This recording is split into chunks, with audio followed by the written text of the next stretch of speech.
I do a lot of work in the lab. So I have to say that I don't know much about what happens when we go into real life. I want to get there. Hopefully within the next 5 to 10 years, I will be able to translate what I do in the lab into the field.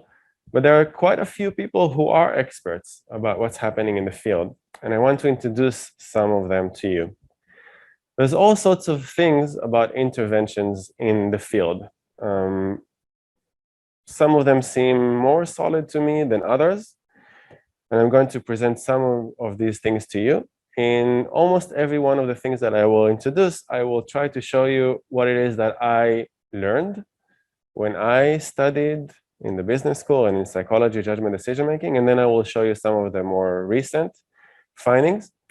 But generally, these are a set of tools that would allow you to try to some extent influence the way that people think. If you go down to the business school, especially to the marketing department, they use similar findings in order to try and train you for something completely different in how to get people to do all sorts of things that benefit companies. Our goal is not that. When we talk about, for example, global warming, we do want people to make the right choice, that the social right choice and the right choice for them. But we do care about them having a choice, being aware of the choice, and making a choice that they would choose. Helping them make the decision that they would choose if they would have time to think about it. Companies have slightly different things in mind, especially in the marketing department. Therefore, some of these people came from marketing, but we study them in judgment decision making in the psychology department in order to help people understand how these concepts work and perhaps sometimes how to fend from them. Persuasion and manipulation. This is a big name. He is a marketing guru. His book Influence is one of the most bestsellers of all time in our domain, and recently came out this year. I think in January came out the revised edition, where he updated some of the findings, and groundbreaking work. Because if you go and you listen to some of the podcasts or listen to some of the interviews that he had, the way that he did this, he actually went and volunteered in marketing departments in order to try and understand what are their tricks in order to change people's minds. And after he volunteered, after he interned in many of these marketing firms in the 1960s, he went into academia. And then he said, I want to establish with evidence whether these marketing techniques work or not. I will show you some of the things that he started with, but the big change in the field happened when he summarized these findings in this book, and he tried to make sense of it. So he came out with this diagram. It's a little bit small, so I don't know how much you can see, but I will read this for you. So reciprocity. So whenever you give people something, they would want to reciprocate, to give something back to you. So the power of giving something and them feeling that they're obligated to give you something in return. Commitment and consistency, social proof, liking, authority, and scarcity. So we're gonna give you some examples for some of these.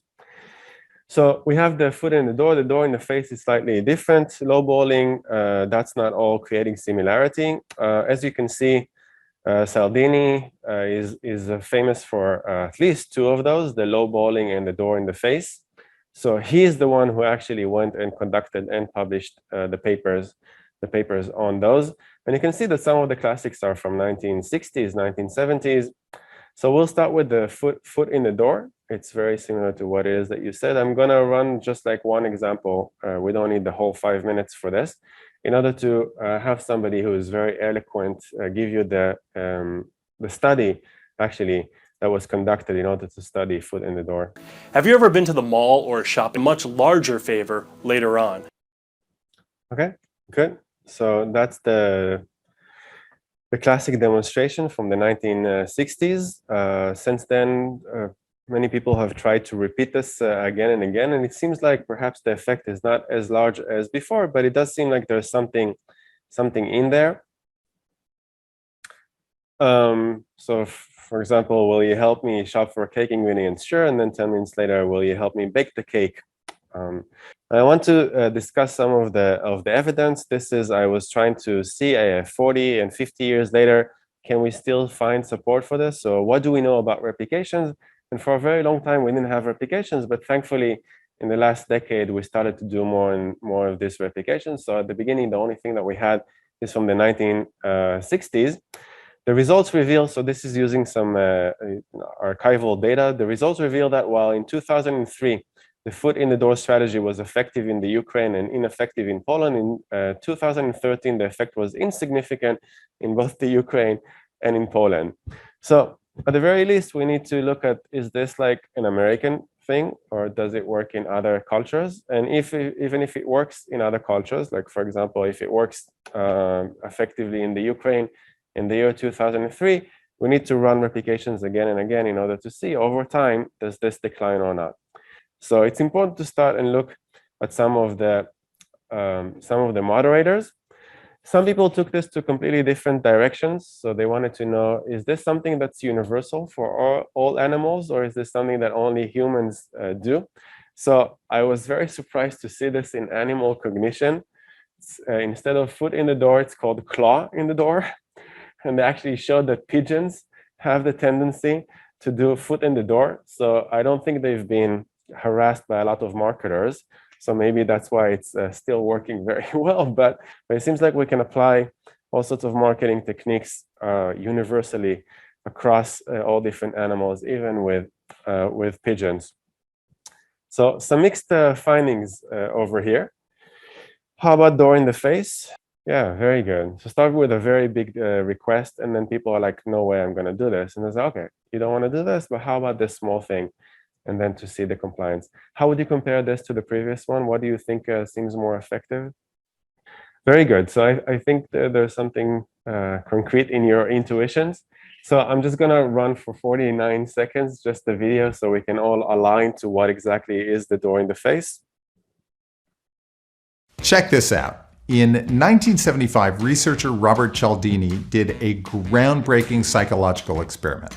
There were two groups, and they asked people in the first group if they would spend 2 hours a week to mentor a prisoner over the course of 2 years. Hello, Clarice. Almost everyone said no.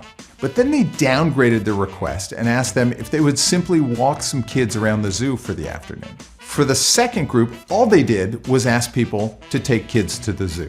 What they found was that the group that they asked to mentor the prisoners first were more willing to take kids to the zoo than the other group. And in doing this, they proved one of the most famous and influential strategies in all of social psychology, the door in the face technique.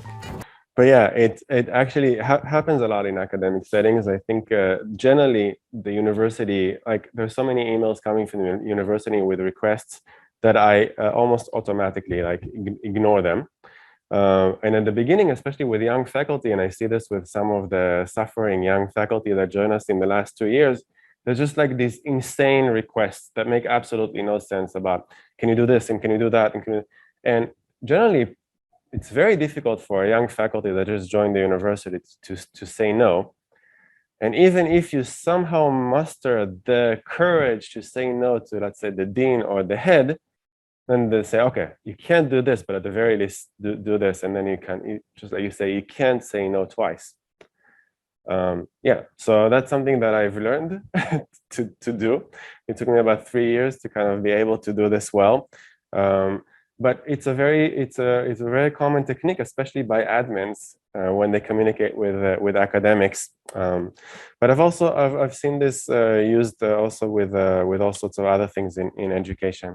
So yeah, it's the persuader makes the large request first, and then it's rejected. So the two things that must happen is that the initial request has to be rejected. So it needs to be really, really big, but still relevant to the task that you want them to do. And then the target person must believe that the request, they've made some concession. So it needs to be somehow related to the first one. I actually know this group from University of Cologne. We collaborate, we do lots of similar things. Judgment decision making, it's a very strong group over there in Germany. And they've decided it's from this year to do a bigger replication of Cialdini's work. Does social psychology persist over half a century, a direct replication of Cialdini? And what is remarkable, I hope you can see this, but I'll just tell you that the rates, their findings are almost exactly the same, which is remarkable given how popular Cialdini is around the world and how many are using this kind of technique. It seems like it doesn't matter how many people know about this and how long has passed, 50 years, but they've done exactly the same kind of study in various places, and they found that this is just during the face technique really seems to work very well and replicate in different contexts. So during the face, guilt, just like was said before, and a contrast effect from making the second one smaller. This was, I thought, very interesting. What happens if you combine this intervention with another intervention? Does it make it larger or smaller? So here we have two different kind of interventions. One is the familiar door in the face. The second one is called "But You Are Free." So if you combine these two together, what do you think would happen? If you combine two interventions together, do they support one another and then you get one large effect, or do you have like some kind of other thing going on? What happened when we combine interventions? It seems like sometimes it can backfire. So it could be like more of the average between the two rather than them supporting one another. So so it's kind of like a mixed message, and I really like how they've done this. So sometimes a contribution or an extension could be, let's take this effect, which we're replicating, and add to it some other effect, and then see what is the interaction between these two. So over here on the left, we have compliance rates, and then we have the donation amount. And if we see the control, the compliance rate is about 20%. And for those who donated, the 6 out of the 30, they donated something like 2.66 euros. Now, the classic door in the face, we have the compliance rate almost doubles, more than doubles, 43%. But what happens to the donation amount? It actually goes down. So you might be able to do something with this intervention, but it's not just the compliance rates that you should be looking at, but you also need to look at how much are they complying, how much are they actually giving. So you need to make sure that you're looking at the right dependent variables. So moving from the control to door in the face is a reduction of about, you double the compliance rates, but actually the donation amount goes almost down by half. How about "But You Are Free"? It also doubles from 20 to 43. However, the donation amount also goes up. So it seems like, at least with this comparison, if we look at "But You Are Free" and door in the face, the compliance rates are about the same, but the donation amount is double.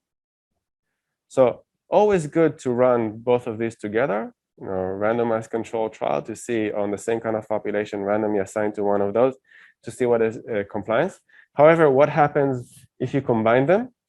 If you combine them, you get actual higher compliance, so 53%, higher than 43 each of those together. So it's not like 86, it's 53. However, the donation amount is not as high as "But You Are Free." It's actually somewhere in the middle between the classic door in the face and the classic "But You Are Free." So I thought this is a really clever, interesting study. Sometimes when you do replications, there's something that you can add, because you can combine replication of this, replication of that, and then just like compare them to one another. "But You Are Free." Let's have a quick look at this. Technique. Simply following any request with the phrase, "But you are free to say no," or something along those lines, can have a significant impact on an affirmative response to your request. At the turn of this century, two experimenters conducted one of the first demonstrations of this persuasion technique. This persuasion technique, by the way, is now known as the "But You Are Free" technique. They conducted this experiment in a shopping mall in France. Now, in the control condition, what the experimenter did was asked a stranger, a subject, for some change for the bus. In the experimental condition, the experimenter, the same one, asked a subject the same question, except followed it up with, "But you are free to accept or refuse." I think what's remarkable about this is that it doesn't seem like it's a very efficient intervention. Like if you would ask people, can you predict if somebody comes and does this to you, would this work? Yes or no? It doesn't seem like something that would be very, very strong. First time I heard about this, I'm like, this is not going to replicate. I just don't know what they're doing over here. This doesn't seem reasonable. Seeing your reaction to how I offered you freedom and responsibility, I now understand the power of this. Plus, I went to look at some of the replication work. It does seem like it does stuff to people. And it does seem to replicate. So I know of 2 meta-analyses that were done on this. And it's not a very large effect, but it is a very consistent effect. Here, it's the correlation of 0.13. Interestingly enough, one of our team, he will be reviewing one of your projects. So Adrian came out with this meta-analysis. I think it was just accepted in meta-psychology. So he did, but you are free. So he does meta-analysis. One of the things that he does with our group is he does templates. I'm going to come back to the templates thing. So he did an analysis. So this was the first one that came out in, when was this? 2013. This one is from this year. Just got accepted, I think. So he did both the analysis of this one and an additional analysis of 74 effect sizes, and he came with a Hedges G, Cohen's D of 0.44, which is kind of like a medium effect. So it seems like there's something going on over here. And when we look at the distribution of all of these, we see this diamond meta-analysis down at the end. It does seem to be a consistent effect. Plus, what I like about this meta-analysis is that unlike the other meta-analysis and most of the meta-analysis that I know, Adrian is an open science person, so you can see all the materials are available. He's the one who's working with us on the template, so you can see each and every coding, what it is that he has done, and whether this, to check each one of the studies and see whether he's done a good job. So I of all the evidence, I trust this the most. So it does seem like "but you are free" seems until now to be the most efficient intervention that we know of, which is quite surprising given that it's just adding a few words or just giving somebody, it's not even like a real freedom, it's like the alleged freedom because they actually are trying to bring some kind of a response. Low bowling technique, which is also Cialdini is kind of famous for. So here are 2 examples. Low ball technique is it's only for $200 while I'm in, and then 15 minutes later, sorry, but the manager says it's actually with taxes comes to $300, and then oh no, but okay, fine, I'm still in. So it's a bit like an escalation of commitment sort of thing, or sunk cost, or like some people are saying this is an endowment effect. I've already connected, I've already bought something, it's already belongs to me, I can feel it. So it's like, okay, so I need to add some money in order to actually make this happen. Can do, no problem. Yeah, so taxes, and we can see all sorts of implications for this. How about the meta-analysis here? So over here, we also have 2 meta-analyses, and I wanted to share this with you because there's a point that I want to make about these 2 meta-analyses. Here we can see, this one is from 2016, a meta-analysis of the effectiveness of the low ball compliance gaining procedure. And you can see that the correlation is 0.116. And I especially highlighted this, you can't see it right now, but this talks about the Cialdini classic finding from 1978. Now, I want to show you the other meta-analysis. So this is a bit more recent from 2015. And this one also includes Cialdini's 1978. Now, we really, in the field, we consider a meta-analysis to be state-of-the-art. This is how we measure an entire literature. And typically, when I want to know if something works or not, I go and I check a meta-analysis. However, there's a slight problem, and here I'm going to deviate a little bit from influence in order to talk a little bit about open science. The good thing about having 2 meta-analyses is that because they report the effect sizes in a table, you can actually compare the tables in order to see whether they've coded this in the same way And if you put them one next to the other, just about the Cialdini 1978, experiment 1, experiment 2, experiment 3, you can see that the green ones, they came to the same conclusion and they coded the same thing. So you can see, for example, here, this is 20, this is 20, this is 31.3, this is 31.3. So the control, 1 out of the 3 seems to be red, so seems to be inconsistent. Here they coded 24.1, and here they coded 31.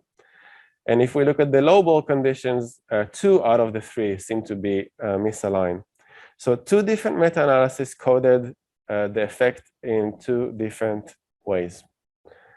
And this is, if you care about science or the way that we aggregate, think, for example, if this is a vaccine, does the vaccine, the COVID works, and somebody is aggregating all the information, then you have 2 teams, I don't know, one from the US and one from the UK, and then they code exactly the same studies in a very different way. What would you conclude from this?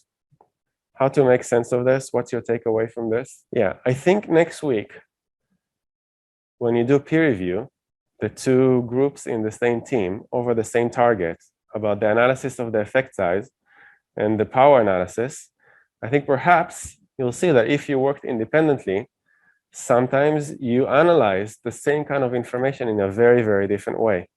Actually, extracting effect sizes from the literature is very difficult.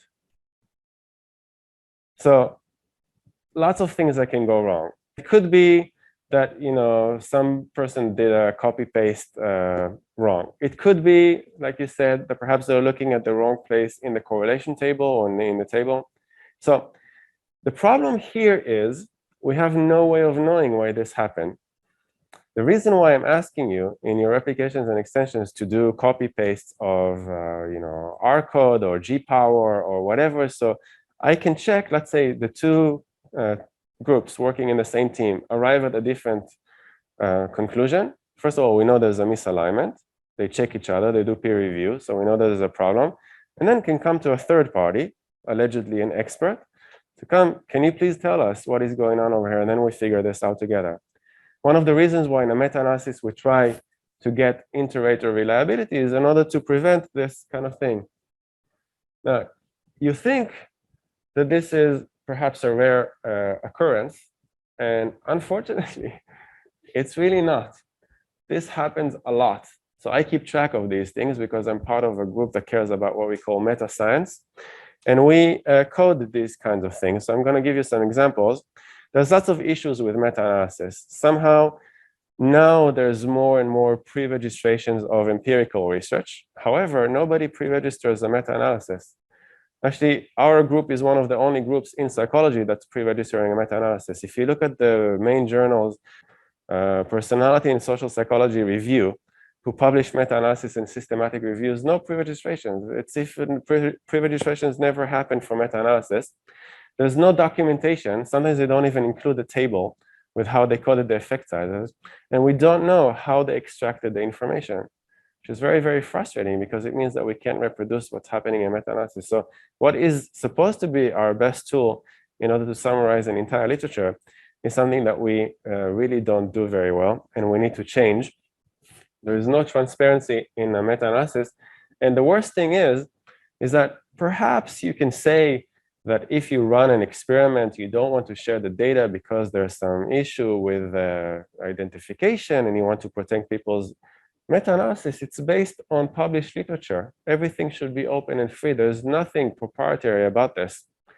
So Ioannidis is one of the world's most well-known people who came from medicine. In 2005, he published the groundbreaking research that says why most published research is false.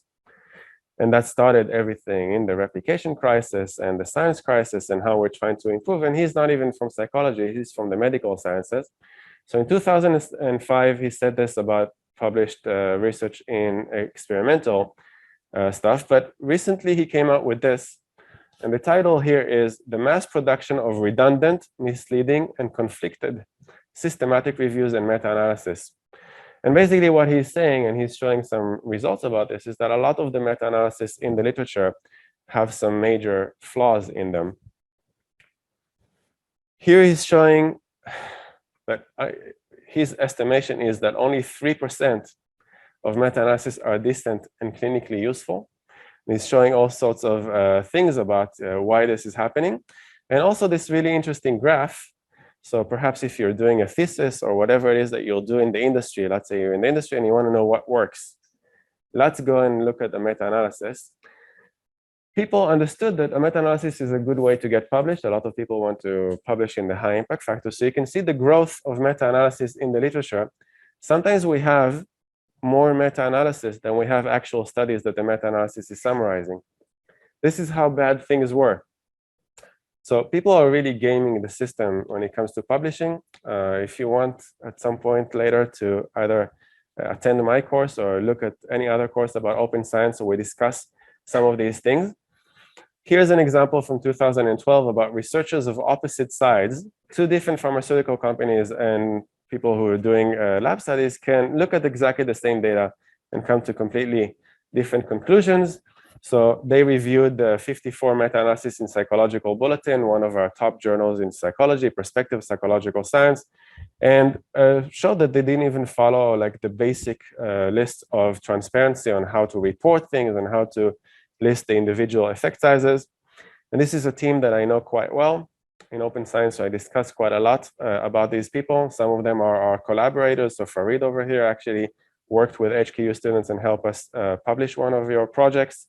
So and Daniel Atkins, he's a big name. So what they've done is that they took meta-analysis in the literature, and it's an amazing achievement because it's not easy to do. Because meta-analysis is on published literature, they just reproduced,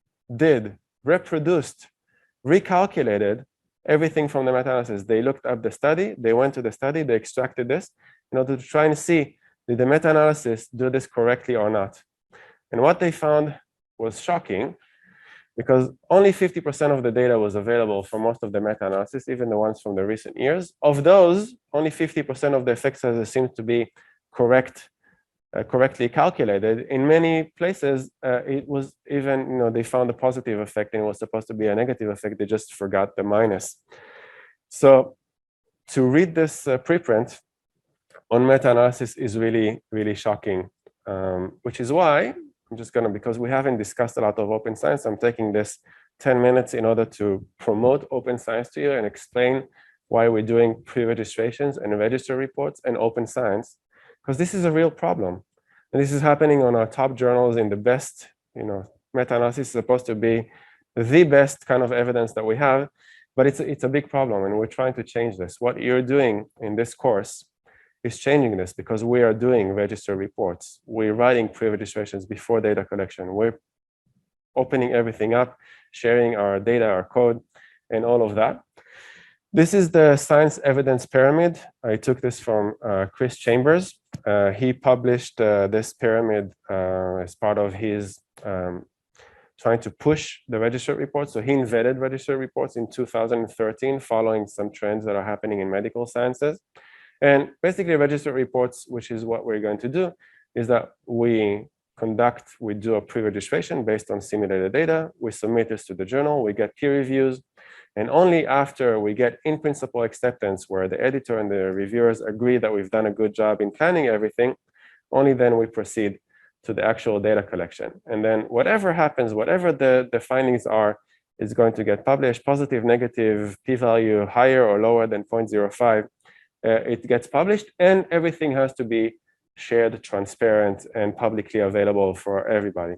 So this is the pyramid that he offered. Basically, he said that status quo research, barely worth a mention, should not inform policy.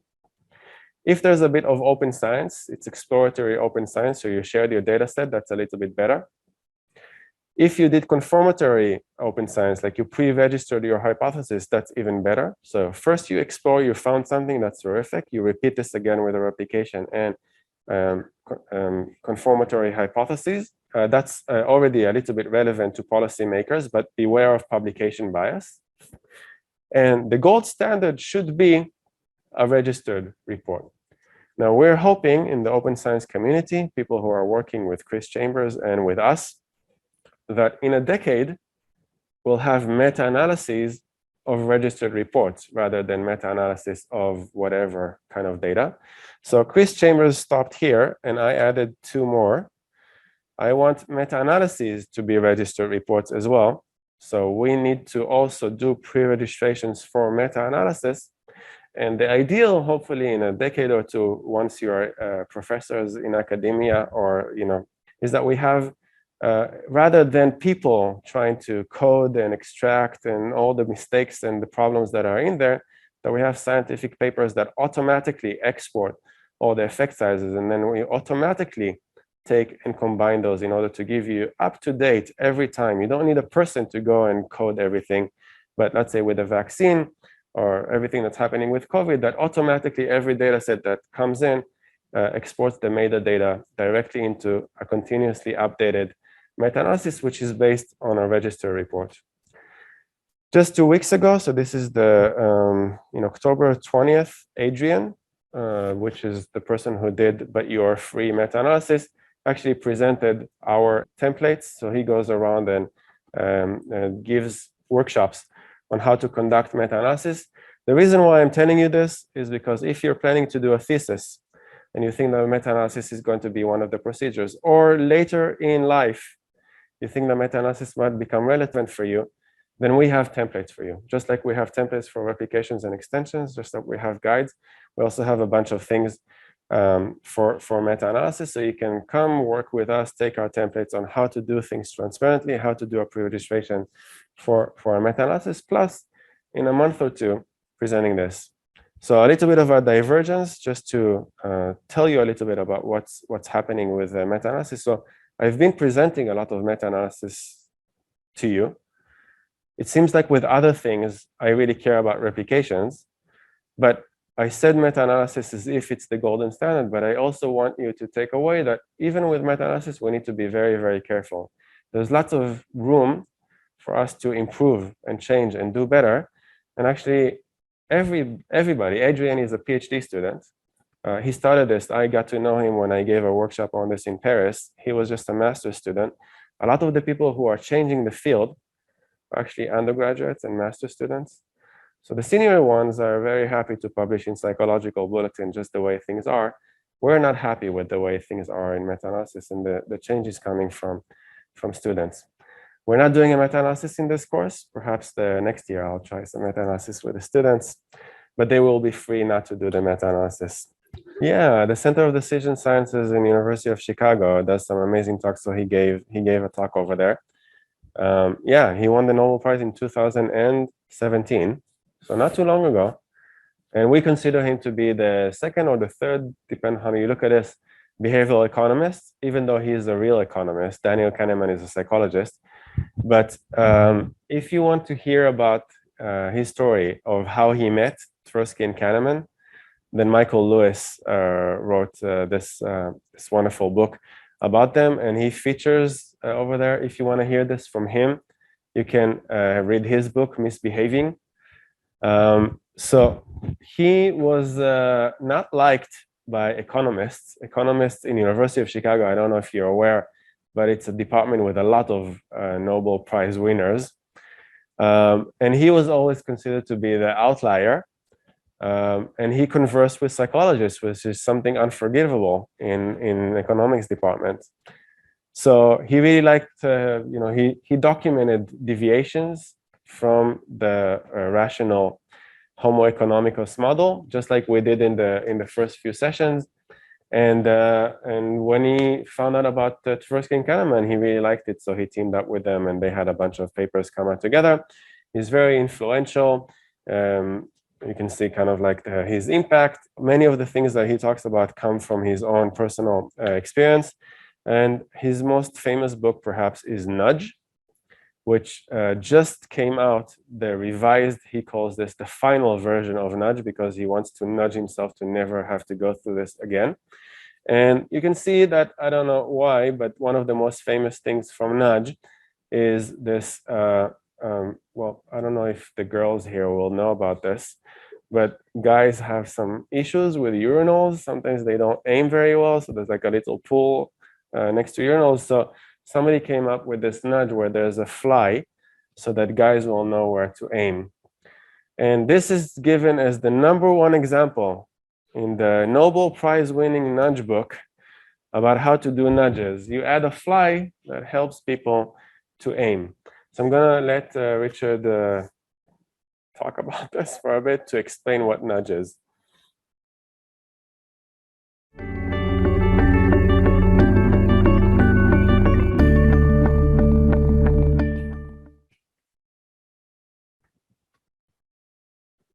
Let me give you an illustration of a nudge. It's funny. It's one paragraph in our book, but it's by far the most famous example from the book. It turns out some genius, an economist, in fact, allegedly at least, an economist who works for the Amsterdam International Airport, Schiphol, got the brilliant idea to etch the image of a housefly in the urinals in the men's bathrooms at the airport. This image of a housefly, it looks extremely realistic. You can see a picture of it on our website, nudges.org. And it's located just near the drain. Now, it turns out that men, when they're taking care of their business, they're not fully attending to the task at hand. But, and I'm sure there's an evolutionary explanation for this, if you give them a target, they will aim. And according to the people who run the airport, spillage has been reduced by 80%.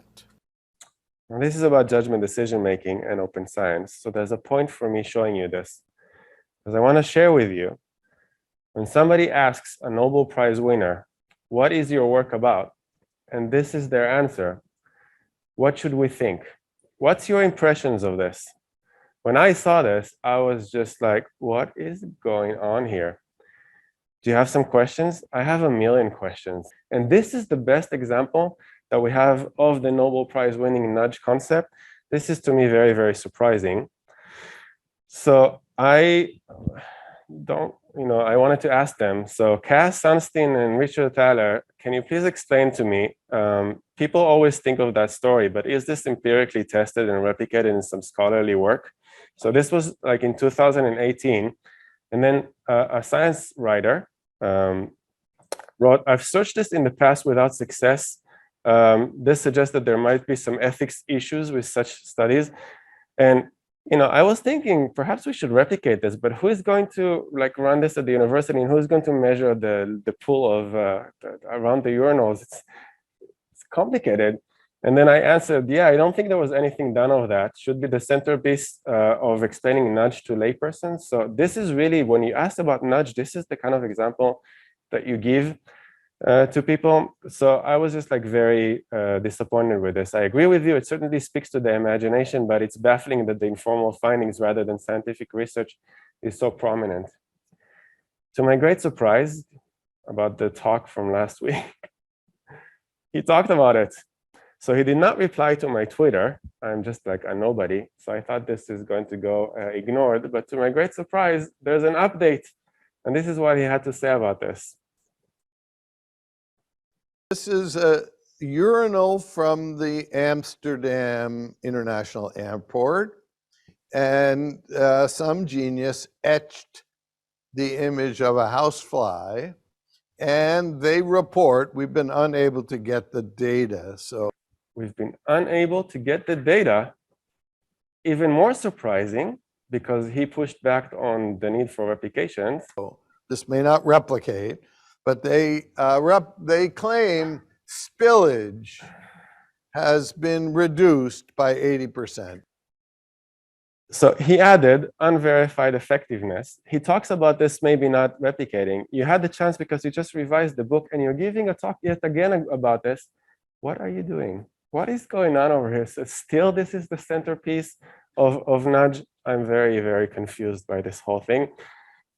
But sometimes I just shoot out Twitter posts and we talk about the replication crisis in open science community, and we don't know if the big people are listening. If Richard Thaler is talking about replications and whether things reproduce and replicate, whether we can get the data or not, this is a big achievement. This is lovely. I would rather he would change his presentation and not talk about this and take this out of the book. But okay, celebrate small wins. So this is a good opportunity yet again, not just with meta-analysis, but generally, it's like, even Nobel Prize winners can really do better. Even he admits this. He doesn't need me to, So check and verify your evidence. If you don't have the evidence, stop talking about this. Check for pre-registrations and all of that. How does he summarize nudge? Any aspect of a choice architecture. So you change something in the choice set. There's lots of ways to construct a choice set in order to get people to behave in a certain way without forbidding any kinds of options or changing the incentives. Here's an example for people going to fitness. They have the option, if they're already going to fitness, to just take the stairs, but nobody's taking the stairs, they're taking the escalators. So how can you get people to just, if you're already going to fitness, take like the healthy option? So you add things like a nudge. I want to climb the stairs to fitness. In the Netherlands, where I was in Maastricht University, it was amazing because nobody takes the elevator. It's just unbelievable. If you take the elevator, people kind of like, is everything okay? Are you sick or something? Because there are some footsteps. So you have the option to go to the elevator or have the option to go to the stairs, and there are footsteps that go onto the stairs. And then every level, it tells you how many calories you've burned. So at the beginning, it took them, I don't know, a few months to get this, and then became the norm that everybody takes the stairs. So there are elevators there, but nobody actually uses them, which is, I've never seen anything quite like that. So the Dutch, right? Can you imagine this happening here at HKU? I don't think so. What are the practical implications since you're going to do an intervention? Perhaps you want to know this guy. He also has a book that came out, and he helped the UK. He formed the first insights behavioral team that helped the government. The government has since changed in the UK to be less science-based, but back when a while ago, when things were a bit more rational, he is the person who was supposed to bring science into the decision making. So I'll let him talk a little bit about what it means. Yeah, we still have some time. What it means to actually translate the findings that we know into practice. The Nudge Unit was created in 2010 to try and introduce more realistic models of human behavior into government and public policy. So we're in the business of trying to get people to pay their tax on time, or get them back to work faster, or help kids improve their pass rates by often what seem like quite small changes, but are basically built on behavioral science. Right, for many people, certainly my generation, when you learn to drive, you learn the highway code. But of course, if you go back to 1910, that hadn't been developed. And one of the things, roads didn't have markings. So this was Dead Man's Corner. Between 1910 and 1920, there's like a tenfold increase in the number of motor vehicles. They come around the corner and keep hitting each other. So one guy had this idea. In fact, he was following a leaking milk truck, which was leaving its trail down the middle of the road. And he gave them this good idea. Hey, that's pretty neat, isn't it? So they literally went out and hand-painted this line with a big arrow. And hey, presto, it was really effective. But you might think of it as an everyday example of a nudge. It's not a big incentive or a law or something. It's just like, here's a really good idea, guys. Why don't you go this way? And like, of course, once people are doing that, you kind of follow each other, as we'll see. And similarly, today when you're slightly drifting asleep on the motorway and you hit the rumble strip and it goes, wakes you up, actually that's a good example of a nudge, right? It's a very light touch way of prompting human behavior. Well, if it's such a good tool and it works for this, why wouldn't it work for other things? Turns out it does. Behavioral science is throwing out lots of these quite specific examples that can be used in many domains. Productivity, for example. Well, what is it that businesses can do to increase their productivity? We know that actually financial incentives don't always work very well. You're much better off actually for most people just saying, yeah, you did a great job, give positive, constructive responding. But behavioral science through sort of systematic testing has also thrown out some really interesting surprises. So the surprising thing for me about policy, especially with government, but also at the university, is that we don't test. We just assume. We get a marketing company and we ask them, what do you think we should do? Somebody sits in a room, thinks so, and thinks, this is going to be cool. How do you know that this is going to work? We don't know. But there's really easy ways to just do an A/B testing or a randomized controlled trial in order to see what actually works the best, in order to get some insights. So I've actually, I think this morning, saw a job post for behavioral insights teams here in Hong Kong to try and bring some science into policy in Hong Kong. So perhaps there's some hope in that. There's typically three kinds of things that behavioral insights teams do. You have economic incentives, you have mandates and bans, and then you have nudges. Nudges have some efficacy to them, but they're sometimes very, very slight. Sometimes you need to move into incentives and bans and mandates. For example, a vaccine, if you only have nudges, you can only get so far. And I think vaccination rates in Hong Kong seem to be that. But if you make this mandatory, so maybe not vaccine for COVID, but there's other vaccines that you must take as, if you have, as a parent, you have a baby, that you must do smallpox or whatever in order to be allowed in society. So there is a lot to be said about mandates, and this is what actually prevents pandemics from becoming a serious issue. Don't have time to show this, but this is an example of a nudge. It's very, very famous. It went viral. Most people take the escalator, but if you make something fun and easy, for example, putting this piano so that if you step on the stairs, it does some music. So that's pretty cool. And then suddenly you got people to shift. However, it's time restricted. So after the fun wears out, you need to invent again and again. So you need to think about something that's longer term. This actually I showed for the mock lecture that we gave for high school kids to consider psychology, because I saw this in Twitter last week. So I really like this cognitive illusion. You see a deer here, but on Twitter it said, so now turn your phone upside down and then you'll see what this really is. And I really like this, because if you turn this upside down, it takes a minute for a few seconds, and you realize it's actually a very different kind of thing. So suddenly the wood pieces pop up. So before it was this, and then suddenly it becomes this. If you put them together, something about the depth completely reverses. So this is what it is in reality, but here our brain does all sorts of things. How is this related to a nudge?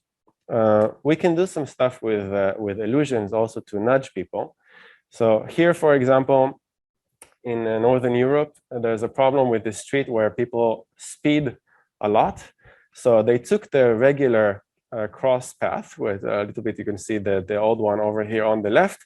And what they did is that they created the illusion as if it's elevated in order to get people to at least think twice before speeding. So it looks like there's something going on, but actually the way that you look at this. So sometimes we can even use something like visual illusions in order to get people to look at something and think again of whether it's really safe for them to speed. Not because they care about pedestrians, but because they might hit something that's elevated.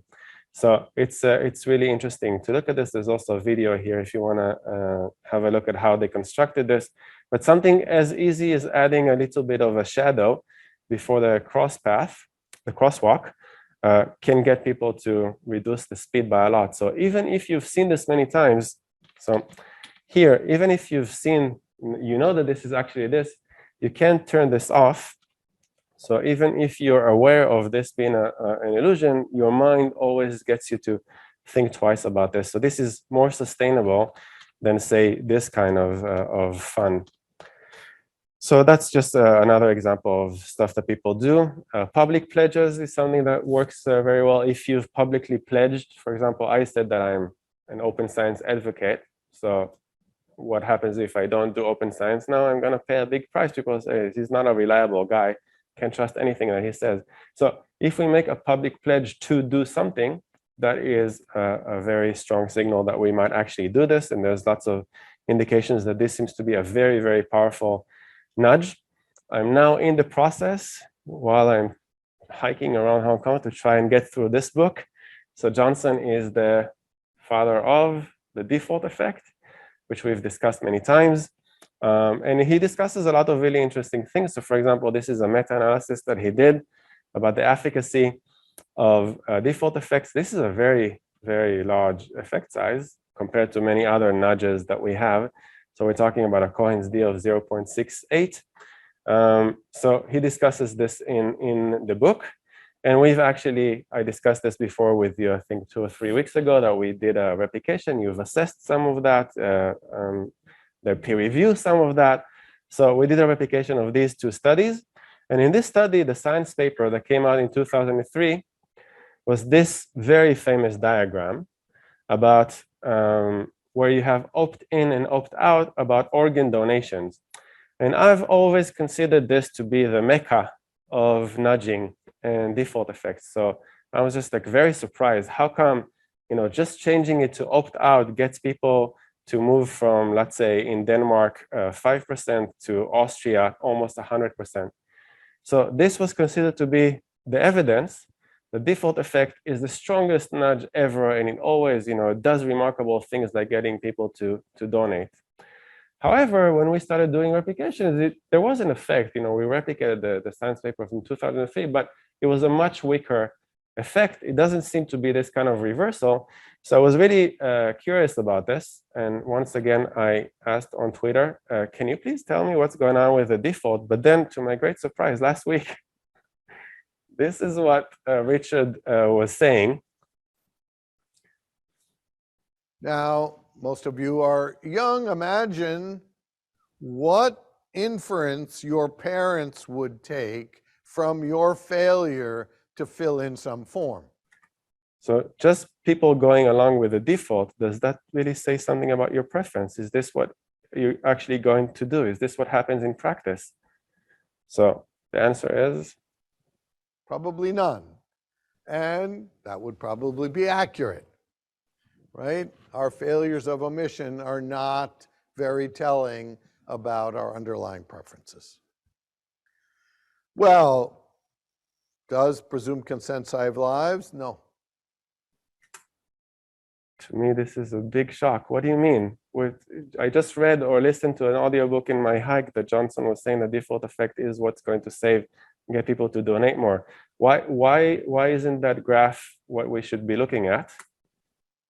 So the bar on the graph is organs transplanted per 100,000 deaths in opt-in countries. The one on the right is opt-out countries. Opt-in is higher than opt-out. This is the real graph. It's not famous. This is the real graph, and it's not famous. What are you saying? So to me, it really goes to show that even when we have stuff like default effects, we really need to make sure that everybody really reported everything. So I just want to get you to think about, we know some stuff about default effects, and we know this graph because the graph is very, very famous, and this is what everybody is talking about and publishing books about. However, the Nobel Prize winner is saying, actually, that is not the real graph. There's a different graph which is real and actually shows exactly the opposite about opt-in and opt-out, which is all to say, sometimes defaults work, sometimes defaults don't work, and we need to identify what that is. We found that sometimes they work and sometimes they don't work in our replication. When they work a lot weaker than initially reported. But if you put them against framing effects, so framing effects versus default effects, framing effects win and even reverse the trend, and the defaults go in the other direction. So need to take this into consideration before we tell people and practitioners and behavioral insights teams what to do. Since we don't have a lot of time, I'm going to skip through some of that. There's lots of stuff that I have personal criticism about in nudging, with all due respect to Nobel Prize, and I like Richard, and it's very nice for him to come out and say what is the real graph and the truth about Schipol airport toilets. Nudge is really overhyped. We really need to be evidence-based. There's lots of stuff now that is called nudge, which has nothing to do with nudge. So all sorts of things are considered nudge. I don't consider any of these things to be real nudges. People are saying, this is a nudge. I don't know what's a nudge about this. So it's just a very poorly defined sort of thing. But rather than just criticizing, I also want to give you some hope of what I think are good ways to think of nudge. Actually, we're replicating a lot of those. You're doing some stuff with default effects or framing effects. We also did previous years framing effects, organ donations. So we're trying to clear up this literature, you and I.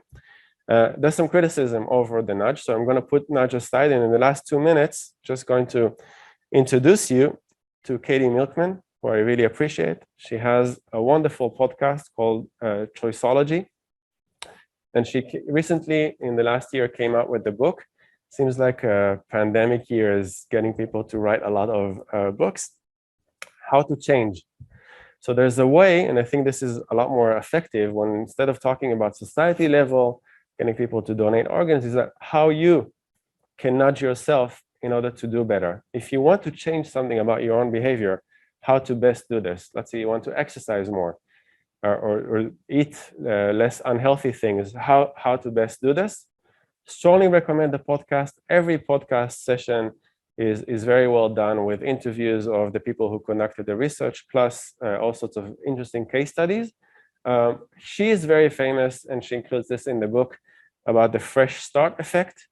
And the fresh start effect, she published, I think 2014, yes, is that it's a lot easier to make a change when there's something in the calendar that forces you to make a change. So for example, the start of a new year, it's much easier for people to kind of switch. So you can use things that are happening to you naturally, birthdays, even beginning of a week, in order to get yourself to at least plan to do all sorts of changes.